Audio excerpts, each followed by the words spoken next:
Hello there, everyone, and welcome back to part 12 of our series, our little mini series within the larger series of the Commentaries of Maurice Nicoll, the 12th part of internal and external considering. And this time, Maurice Nicoll continues to discuss the concept of being passive. And again, we're going to get into the reading and will be clearer for us what we need to make passive and to activate in its place. And he's speaking about essence and personality. So if you've been with us all the way, you'll know that the idea is to make personality passive. And as I say, he will continue. And I will say, I very much enjoyed the practical aspect of this real deep dive into considering internal and external, and how powerful and practical and important it is for our own line of work that we can take into life, because it's to do with our sort of relationship with other people. And if you're not a hermit or a monk or some yogi living in the Himalayas, if you are, hello, but ultimately it's likely you're in modern world, modern life. You have to interact with people, friends, family, work colleagues, all of these things. And so it's very helpful to have this concept, to be able to think from the work, as a previous essay has, Maurice Nicoll has told us, we need to think from the work more and from life less. And that will bring all of these ideas in, and we can, find inner peace at some point, with enough efforts and understanding and evaluation of the work. And so, yes, we're going to read this short essay. I've gone live because it's a bit longer than the others, 6 pages, and I have some time this morning. So here we are. And speaking of the morning, hello there, Tim. Glad you could make it, and I hope you are well. And anyone else watching and listening, do be sure to say hello in the chat and get any of your questions or comments in. But for now, from Birdlip, May the 22nd, 1943, Internal Considering and External Considering, Part 12, on Being Passive, Part 6. Last time we spoke of the necessity in the work that a man should be able to find fault with his thoughts and not identify with them. Tonight we speak of the necessity of finding fault with our emotions. The activities of the emotional center are far more difficult to become passive than the activities of the intellectual center. A man can think differently more easily than he can feel differently. It is quite possible to become passive to many thoughts that one has been accustomed to follow and identify with, but it is not the same in regard to the sphere of the emotions and feelings. The reason is that we are identified with our feelings far more than with our thoughts. Our feelings, our emotions, our moods grip us. Notice yourself when you are vexed. Is it easy to non-identify with this usual daily emotional state? You may smile and say cheerful things and pretend you are all right, but inside you are held as if in a vice. Although one side of you may not want to be vexed, yet some other side insists on being so. Or let us say that something belonging to the self-importance, to the vanity, is touched. Is it easy to cease being identified with it? Is it easy not to be offended? One reason is that the emotions are very quick. Or let us say that something belonging...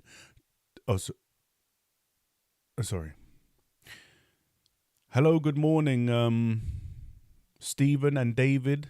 Okay, David. David's having a late night, so welcome, and I hope you can stay up. 6 pages. One reason is that the emotions are very quick. They work with a very quick energy and far quicker energy than that used in ordinary thoughts. Another reason is that we rarely look at our emotions. We do not observe them because we take them for granted. Our emotional life is a very poor thing. But we do not notice how poor and unpleasant and mean it is. If we did, we would begin to dislike it. We would begin to dislike our usual emotional states, even begin to hate them. But it takes some considerable time before we reach this stage of consciousness. It is scarcely too much to say that we are not really conscious of our usual daily emotions, which are practically always negative, mean, jealous, and paltry, or in short, unpleasant. Our love of unpleasant emotions is extraordinary, and we like very much not only to communicate our unpleasant emotions to others and infect them, but to hear about unpleasant things, scandal, and so on. We do not know what we are doing. We do it all in sleep. We cannot see our emotions because we are so identified with them. If we could see plainly our usual emotions, we would be horrified. But fortunately, we are not able to see them simply because we could not endure it. It would drive us mad to see the quality of our emotional life. We all have noble pictures of ourselves, and the work never allows us to see what we cannot bear. Its action is very slow, very gradual, very gentle, but we can see the results of our emotions, and this is the starting point. We can see that we hurt people, for example, but even if we realize this, it may take us years of self-observation before we realize that we have unpleasant, treacherous, or nasty emotions which cause others to be hurt, and that is our fault. You must understand that awakening is a very long process and a painful one. Awakening means becoming more and more conscious of oneself, of what one is really like. In the emotional sphere, this is very difficult. How often do people imagine that they have done their best for others when, in actual fact, they have done nothing but express their unpleasantness, most stinging and harmful, and often nastiest emotions of which they should really be ashamed? In fact, expressing unpleasant emotions is what in life is often called being sincere or trying to help and so on. People actually think it is a kindness to say all sorts of unpleasant and wretched things to one another, and they imagine that if they smile sweetly, they are exercising charity and goodwill. That is the trouble in regard to our emotional states. We are not charitable, nor have we goodwill, and one of the first things is to realize this to the very bottom and hate it. We love ourselves in everything. We love everything that gratifies our vanity, and so we do not love our neighbours unless they flatter us and we feel that we dispense their lives. And even though we may have better eyes in us that can understand other people more and even care for them, even if they do not flatter us, yet the smaller, meaner eyes belonging to the self-love, the self-interest, and the self-conceit usually prove to be far stronger, save perhaps after a long interval of time of self-observation, or when they are rendered quiescent by the exhaustion of severe illness, which renders the personality passive. Hello and good morning, Zach. I hope you're safe in the storms. And David, just very quickly, why can't you? Why not? On the point of death, people wish only that others should forgive them. That is because they are no longer in small eyes. But this humiliation can gradually take place by the action of the work, that is, through increasing consciousness of what one really is like, by means of long and patient self-observation, and all the inner pain of realizing that life cannot be as it was in our imagination. Now let us sketch the person who is full of vanity, self-merit, self-admiration, self-love, self-estimation, self-worthiness, self-conceit, self-importance, self-esteem, self-excitement, and so on. This person is very identified with himself or herself. This person is rich, the rich man or the rich woman from the Gospels, the parable that it's easier for the camel to pass through the eye of a needle. Such people have no idea that they cannot do. This idea would startle them. They also have no notion that they do not know. They are sure they know best. They feel depressed only when their vanity meets with a check, or no doubt they feel furious. But they cannot see themselves. They may be very kind so long as they are gratified with thanks and praise. They help the poor. They give money to those in distress, provided they get proper recognition and feel they are properly treated. Such people may be very useful in mechanical life, but in the work which is under a reverse sign from life, they may find themselves at a loss. I remember many years ago that some people of this kind who were in the work decided to get together and make the work really go. They felt that it was all too slow and that they could rapidly make it a great success, and they no doubt pictured themselves sitting on the platform at some great meeting at the Albert Hall or some such place, bowing to thousands of people. They felt that out of their richness, I'm speaking psychologically, they could enlarge the work. But it is out of a man's poorness that the work grows. It is not from the rich personality that the work grows in a man, but from the starved and real essence.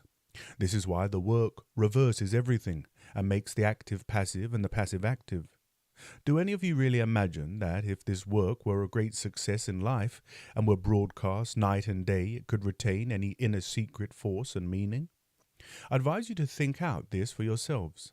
For my own part, I realized very early that this work could never be a success in life, and that it could never be written about openly, save indirectly.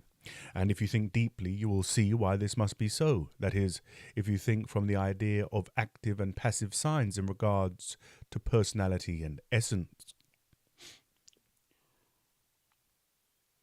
And just on that, on enlarging the work, on making it very popular and wide known, I always think of quality over quantity, right? Now let us take the question of becoming passive to likes and dislikes.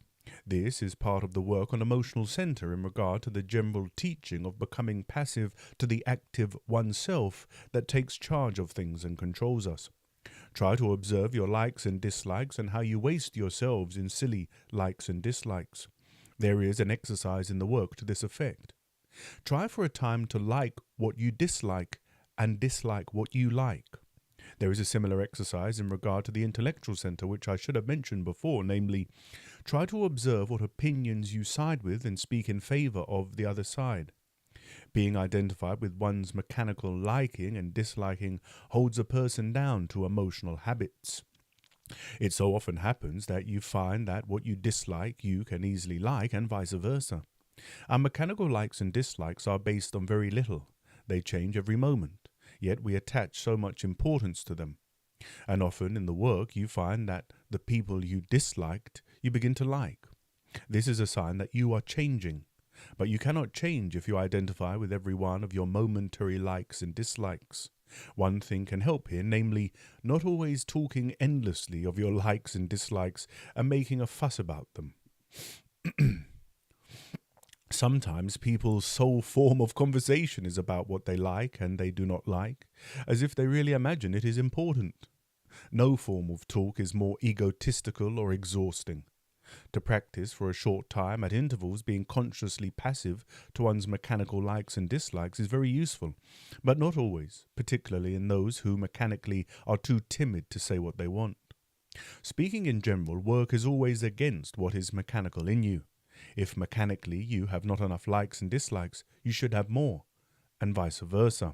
And I'll just repeat that sentence there, not the whole thing, but work is always against what is mechanical in you. Very succinct way of taking these things. Let us now speak of one side of being passive to likes and dislikes. Let us speak of being passive to associations. You know that the work says that we see everything from association. You know, yet we may have feelings of being in a familiar place and of being in an unfamiliar place at the same time, but these feelings are not in the same part of us. To our small eyes living in mechanical divisions of centers, things may seem familiar by mere association, which when seen from more conscious eyes become unfamiliar. Thus we sometimes behold one another as for the first time. We see for a moment without associations. Impressions then fall beyond the machinery of mechanical personality. Then everything is strange, unfamiliar, and vivid. Impressions then fall on essence. We get used to things owing to association, so we no longer see each other, or indeed anything but only our associations with which we completely identify. We take another person by our associations. We identify with these associations and so think we see and know the person. Now, It is quite possible to observe associations at work with which we identify and so get misled. It is quite possible to observe associations about others, especially if one begins to realize one does not know them. For instance, people take it for granted that they know each other. This is illusion. We are nearly invisible to one another. But if you think you know, you will not be able to see without mechanical associations. This means that you must start from the realization that you do not know other people, however familiar to you they are. And also with everything. We do not really know.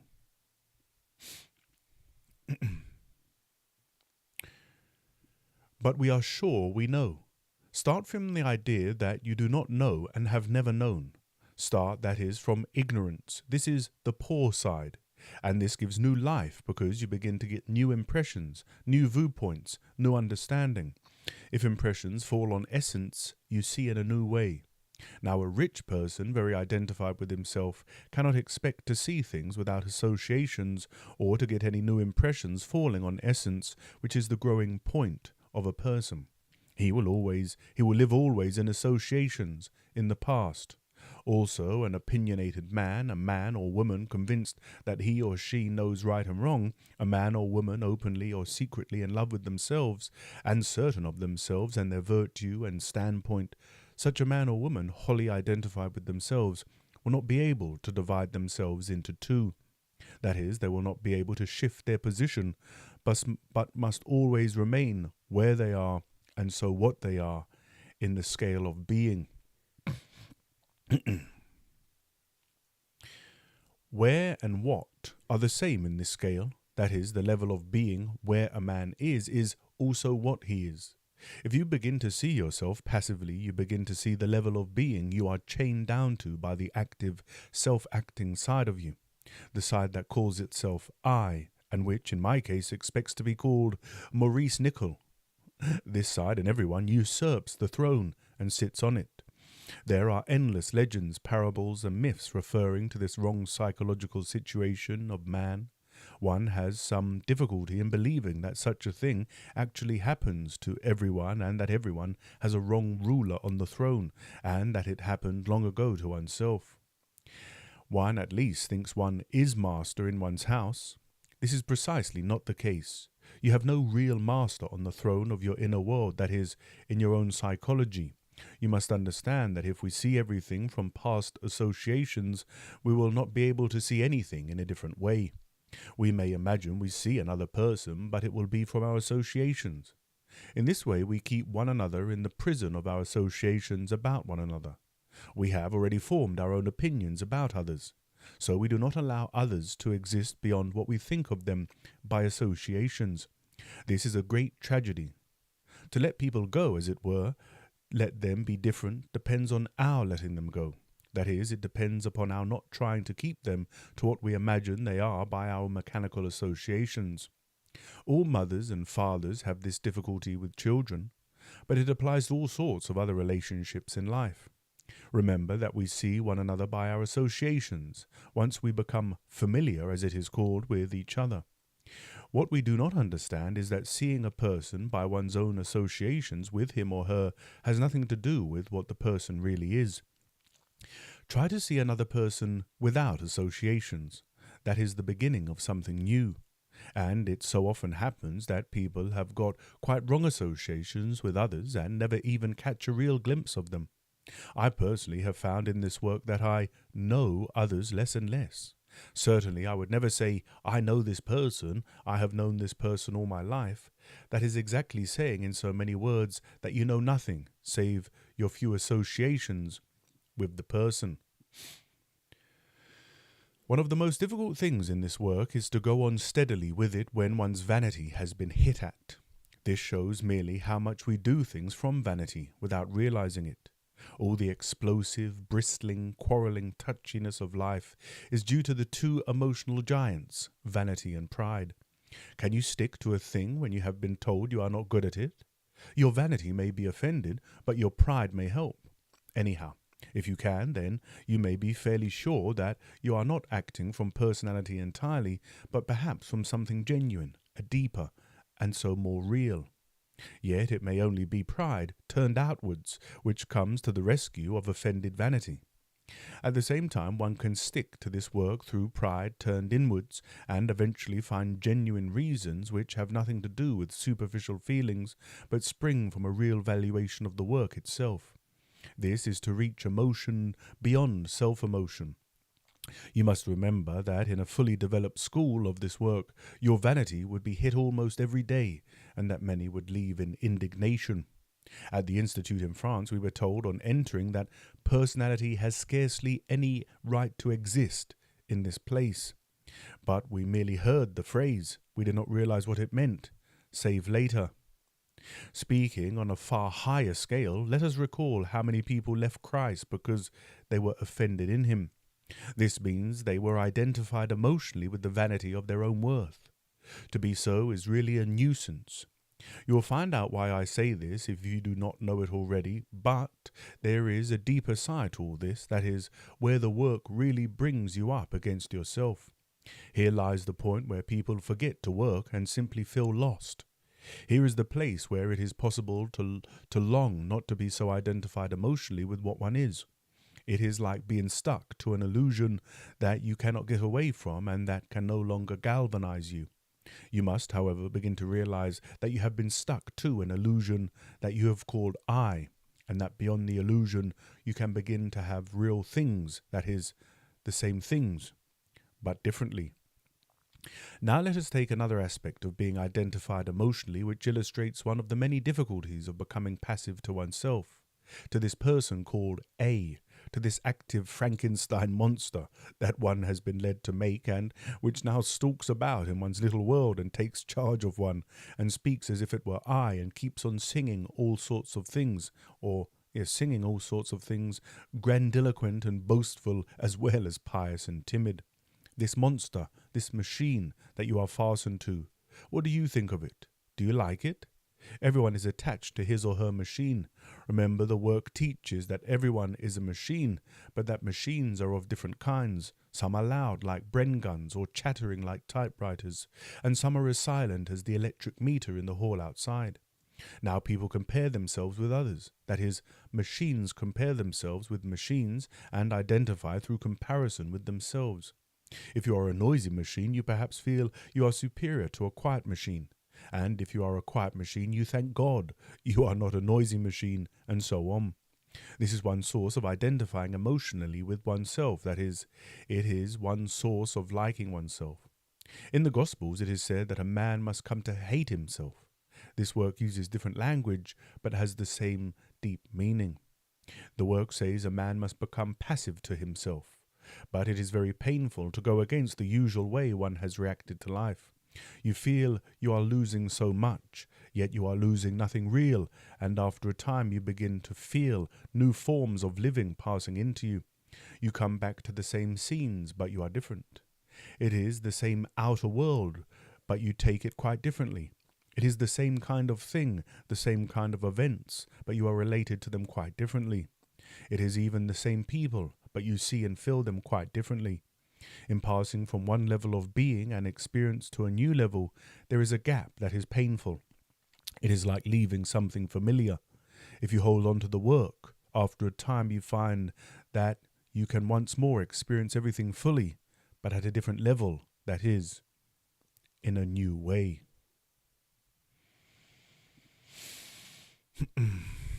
So more highly practical and very helpful words from Maurice Nicoll there. And in the last letter, part 11, he spoke about non-identifying with the mind. We have a thought, then we begin thinking, and then we can identify with it, and so become meshed. The separation goes away. There is no separation. Identification means there's no observing I present. And in this one, he's then now talking about the emotional center and how we identify with our emotions very much, and how painful this is, especially, as he said in the lecture there, that most people's emotional centers are degraded. If you consider what he says in his analogy of the hackney carriage in the final chapter of Beelzebub's Tales, he describes this this horse. And I'm not going to pull up the quote. I should really and read the quote in full, but I'm going to try and paraphrase it. He says it's sort of weak, starved, never been tended to or cared for, and doesn't listen to the driver. It's sort of on its own. The driver can't speak its language, and the reins sometimes they get tight and sometimes loose. And so this is our emotional lives. Before we encounter the work, before we begin to value it and understand it, that's the emotional lives of many people in the world. Their emotional lives consists of negativity and complaining. And that's a big generalization, and forgive me for generalizing, but that is most people. In a previous, I think it's the first part one of this external and internal considering series, Maurice Nicoll says people love to sing their songs. And I'm sure if you're familiar and you've met lots of people love to complain. They love it. And they're just singing their song. And in this letter, we're learning about the emotional side of things, how we can observe our thoughts, choose not to identify with them and just observe them. But the same with our emotions. We can feel a certain way, even a strong emotion, but we don't have to identify with it. That's sort of what the work's all about. Identification is sleep. That's what we learn. And this whole series of external and internal considering is an aspect of identification. In part one, or the introduction, I believe, I shared the quote from In Search of the Miraculous, or alluded to it, pointed you towards it, but Gurdjieff begins by saying identification, and within identification there are these two aspects, internal and external considering. And like I say, this is a very powerful line of work that we can take into life anytime we're interacting with someone. Because if you're sitting at home just meditating and in a retreat and don't see anyone, then it's likely your emotions will be pretty tame, unless you have a thought about that time that guy didn't, he didn't give me the justification I deserved for all that hard work. And then that's a thought that comes in, and you can identify with the thought, and then you'll likely have a very strong emotional reaction to your memory of the guy who undervalued all the work you did. And so how silly it sounds, right? To be offended, to be upset, to be angry because of a memory of some guy that undervalued your work. But we have a few comments here. Any more comments or questions, get them in before I say farewell.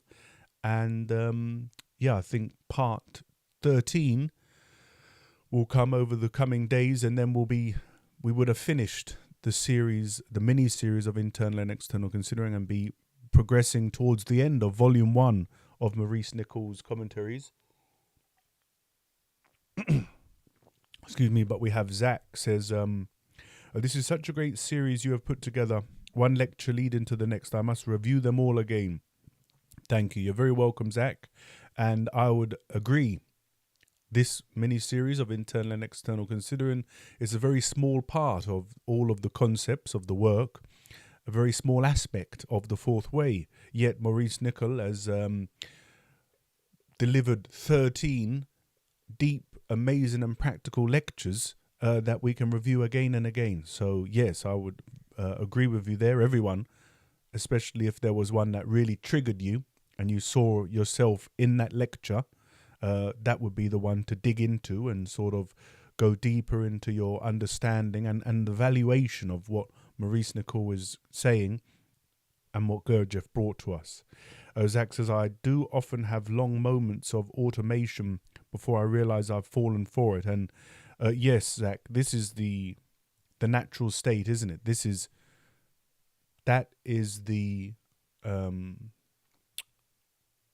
the natural state, to be asleep. And we have to be conscious, and it takes efforts. And Gurdjieff says about normal efforts in the work are not enough. So in life, efforts are good. You make an effort to do your job, maybe get a promotion, maybe attract a partner, all these other things. They need effort. But he says in the work, super efforts are required, because you have to do all your life stuff and try and bring consciousness into your days, moments of self-remembering, self-observation at tense times, and times when it's a good opportunity to take a photograph and a snapshot of yourself and your being and how you're behaving. But Gurdjieff would say that we have to continue to make efforts. He said about a preparation in the morning, the way to begin the day is to center oneself and have a strong sounding the note of the octave for the day in self-remembering, in presence, and then at least there's a little kernel that you can come back to throughout the course of the day. But that's for another video, really. That would be too much of a digression to speak about that. But yes, another letter from Maurice Nicoll. These are very valuable, and they're even more valuable if you go back to In Search of the Miraculous and read the passages that Maurice Nicoll is commenting on, because then you've got the source material, the words from Gurdjieff, and then you take them in. How do you value them? How do you understand them? How do they affect your being? And then you go into the commentaries, and in essence, he's reiterating, restating in many different ways something similar.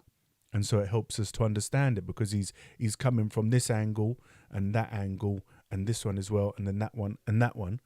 And he's helping us to understand by coming from the, to help us to understand. So Tim says, thanks, Lewis. Great read. Think before you open your mouth. Many say also need to think before you think. That's right. Or maybe better to say, think about what you're thinking about. Very meta. Or even better still, maybe observe your thoughts and don't identify with them. But it's all very interesting. And I can remember vividly, Tim's comments reminded me, when you first encounter the work, you think, what the hell is he on about? What the hell are they on about? Thinking about thinking. What on earth is this rubbish? But again, another reading, more self-observation, going back, another text, read something else, and then you go, oh, hold on.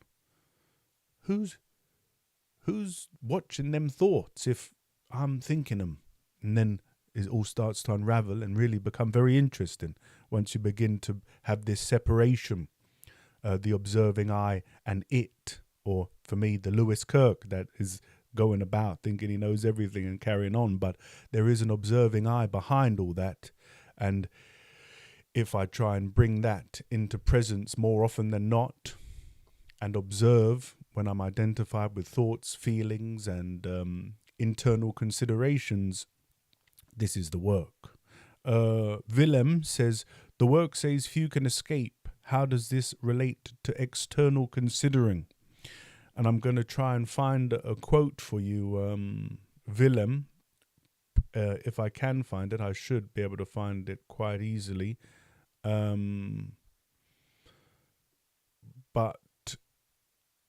here is a quote from Mr. Gurdjieff. In the study house, he would have aphorisms in the study house at the Priory. And one of the aphorisms is as follows. I hope you're listening, Willem. He says, the chief means of happiness in this life is the ability to consider outwardly always and inwardly never.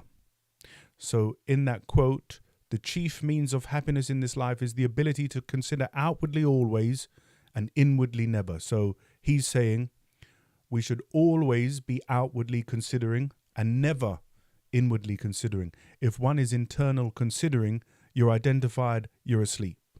So if you're constantly going around with all these inner thoughts about this person and that person and this politician and that politician and the state of the world and that person, should have let me go in front of them and all these things, always inner chatting, inner internal considering, again, has been fleshed out very much across this series.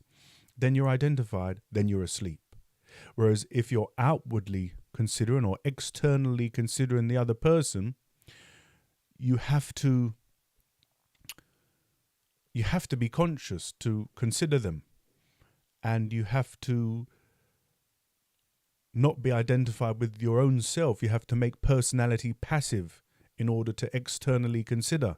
He says in many of the lectures, if one is rich psychologically, meaning has a high valuation of themselves, is very prideful and thinks I'm the main man, then you don't care about anyone else. So you're constantly internally considering, deep internal considerations. And sorry, the mic's picking up the P's. It doesn't like the P's. But if you're always internally considering, you're always identified with your own self-evaluation, and so you're asleep. Awakening comes when you find that separation. You observe it, that part of you, the personality, all the different eyes vying for control. And so, again, the work says few can escape. How does this relate to external considering? Few can escape because they're constantly in internal consideration. If they're always in internal consideration and they never see the gap between the eye that's observing and all of the internal considering going on at all times, that's why they can't escape. But as soon as one begins to observe the internal considering, you meet with a particular person you dislike, that person annoys you, over there, they really should have given me that promotion and not him. So all of this is always going on, but we can be identified with it or we can observe it. Ultimately, that is the bedrock, the bottom line. You're either observing it or you're identified with it. And as Zach pointed out, long moments of automation and sleep before you realize. But with efforts, with practice, with time, one can be in a place where you're observing it more often than not. And this is the work, what we're trying to come to. So Zach enjoyed the quote. I think the aphorism, you can find the aphorisms online. I should really do a video. It'd be good for clicks and views. Oh,